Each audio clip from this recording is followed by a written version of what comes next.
આપણો પહેલો પાર્ટ તો આવી રહ્યો છે અને હવે બીજો પાર્ટ આપણે દેવી પૂજક સમાજને જણાવવાનો છે. એટલે આપણે રખા દાદા કેટલા છે?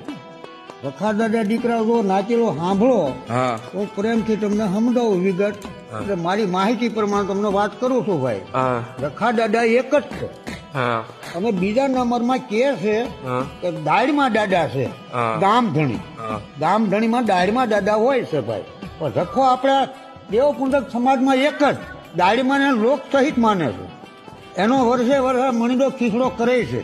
પણ રખો કયો કાળી વેલનો આગેવાન તો એક ભાઈ. એકના અનેક કરી આપણે કાળી વેલે જે ગામમાં માન્યવાર દે દાદાને રખા દાદાને પૂજન કરે ત્યાં દાદા પડતો દે છે. એટલે રખા અનેક જો સોગટ મેન આપણું અસ્તર કાળીવેલનું સોગટ રચના રચેલી છે રખાની. પછી નારી પછી તો હિમાલયના કેસ છે, પાલટણાના કેસ છે, શિહોરના કેસ છે. રખા અનેક કર્યા તો કોને મારી કાળીવેલે? કારણ કે એની ઉપર ભરોસો છે, શ્રદ્ધા છે. જ્યાં માને ડુંગરાની ચોટમાં તો રખો જવાબ દે ભાઈ. પણ મારો રખો હું એટલું કહું છું કે મારો રખો કોઈનું ખોટું કરશે ને કરવા દે હે નહીં. આ વાત છે ભાઈ મારી આગળ, બાકી આગળ વાત નથી.